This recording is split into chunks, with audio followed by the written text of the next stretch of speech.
Bonjour tout le monde. In the last videos, we had solved some exercises on pronom personnel. Those were the questions from earlier board papers. Now here is a question bank provided by Maharashtra State Board. We'll be solving some questions from this particular topic. Let us try to complete at least first 10 sentences from this particular topic in this video. See the heading. Remplacer les mots soulignés par des pronoms personnels qui convient. Usually you get 6 questions or 6 sentences in this type of question. Out of those 6 questions, you need to solve 4. So this is the question bank which is provided by the board, state board, and it is very essential to solve it before going for this particular paper because it will prepare you thoroughly for the subject. Okay. Okay, let's see the first question. Madame Radhika est la nouvelle directrice de ce lycée. Now see the underlined word. It is Madame Radhika. Now Madame Radhika is the subject of the sentence, right? She is the new director, right? So when we say she is the new director, we mean it is a pronom sujet. It's the subject. So it will be replaced by the pronoun, which is pronom sujet. As you all know, pronouns, what do? They avoid the repetition. They make the sentences smaller, simpler, right? And they replace the nouns. So here, Madame Radhika will be replaced by elle. And the sentence will be, Elle est la nouvelle directrice de ce lycée. Ça va? And of course, full stop after that. Okay, see the second sentence. Il mange de la viande. You might have seen the earlier videos as well, where I talked about these partitive articles. Okay, see here, de la viande is underlined. So whenever you see partitive articles or the quantity mentioned, we always replace it with en, the pronoun en. Ça va? So du, de la, de, l'apostrophe should always be replaced with the pronoun en. So the sentence becomes, il en mange. As you know, the placement of the pronoun is before the verb. Now, les étudiants vont jouer au parc aujourd'hui. See this third sentence. Au parc is underlined. Now, au parc is a place, right? So we have a plus place type of construction here. So we replace it with the pronoun e, which means there.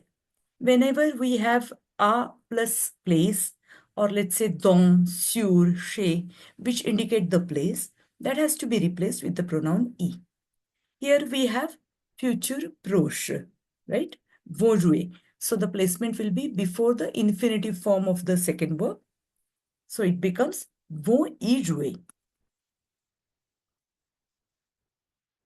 So the sentence is les étudiants vont y jouer aujourd'hui. Ça va? Okay, see the fourth sentence now. Il doit finir les devoirs. Okay, il doit finir les devoirs. Les devoirs is underlined. To identify the COD or direct object, after the verb we ask the question qui or quoi. Donc, il doit finir quoi? Il doit finir les devoirs, right? So we get the answer directly, les devoirs. Les devoirs is third person plural, which will be replaced by les. It will be replaced by COD, les. So the sentence becomes, il doit les finir. Il doit les finir. Les devoirs will be replaced by les. And the sentence is now, il doit les finir. As you see, first verb is conjugated, second is in the infinitive form. So the pronoun will just come before the infinitive form of the verb. Lisez les romans. Okay, les romans is underlined. It is again the direct object. Lisez quoi? Les romans. So it's the direct object. If you refer to the chart in your textbook where direct object is given, les romans will be replaced by les, as it is third person plural. Now this particular sentence is imperative. That's why the verb is at the start and subject is not mentioned, right? Vous lisez or something like that is not there. Directly we have the verb lisez les romans. we use the imperative form when we want to give the suggestions, instructions, commands, etc. So here, whenever you see a sentence in imperative form, there will be verb at the start. So lise, after that, you give a dash and write the COD. So it will be lise dash les. Lise les. Ça va? Les, Romo is replaced by les. Okay, see the next sentence. Monsieur et Madame Rani habitent avec leurs parents. Okay, now faites attention. What they have underlined here? Monsieur et Madame Rani. Okay, so it's again the subject of the sentence. So it will be replaced by the subject pronoun, which is pronom sujet. And Monsieur et Madame Rani will be third person, plural, and il. So it will be il habite and remaining sentence as it is. Il habite avec leurs parents. Ça va? Okay. So, 7th sentence now. Ne buvez pas de café. Ça va? The café is underlined. Now, again, this is imperative sentence, right? There is no subject mentioned. Vous ne buvez pas. It's not mentioned. So, it's an imperative. It's an instruction. So, here, it's in negative form. There is negation. So, for the negation, what do? We keep the pronoun before the verb, just before the verb. Ça va? And we have to replace the cafe. So as per our rule, we know that partitive articles are replaced by the pronoun en. So we change this sentence to n apostrophe en buvez pas. Ça va? The sentence will become non buvez pas. Ne buvez pas. Ça va? Okay, the next sentence is mes grands-parents se promènent avec leurs amis. Ça va? Leurs amis is underlined. Now, whenever you have prepositions like avec, chez, sont, pour, after that, which pronoun is to be used? It is typically pronotonic. Please remember the rules for pronotonic very well. Whenever you have sentences with c'est, ce sont, or whenever there is a single word answer like moi, toi, lui, or in other cases like wherever there is a repetition, when you want to give emphasis on the subject, we use the pronotonic. Ça va? Par exemple, moi, je veux boire du café. Ça va? So there is an emphasis on je. So I use moi. And here, in this case, whenever you have prepositions and a blank after that, then it will be filled up with pronotonic. So avec qui? Avec leurs amis. So avec oh. It is leurs amis is third person, plural. So we replace it with oh.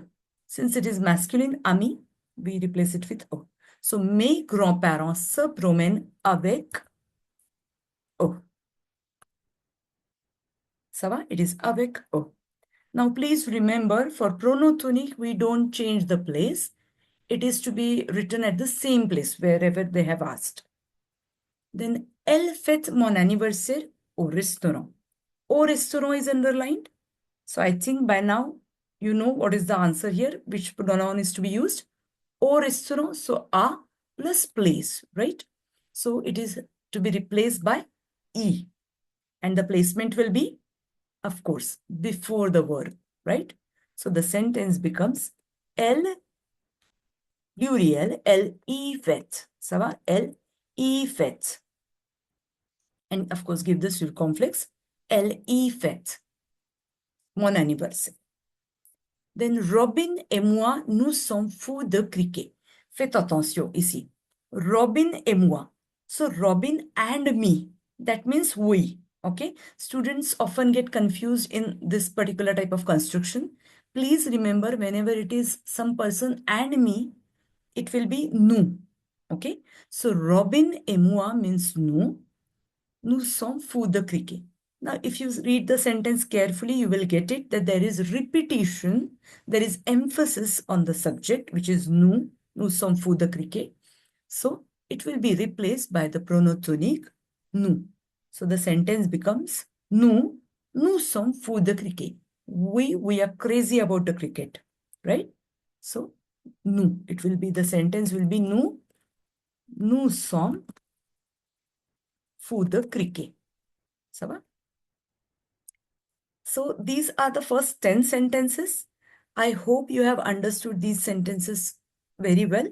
If you have any query, any doubt in these sentences or any other topic which you want to understand from me, which you would like me to explain, please let me know in the comment section. I will prepare a detailed video on that particular topic. So please go through these 10 questions from your question bank. These are about the pronom personnel. And tomorrow I will share with you the next video where we'll be covering the next 10 sentences. Please revise this pronoun chart very well. These 4 marks you can get for sure once you prepare these sentences thoroughly. Ça va? Okay. Bonne chance. Au revoir.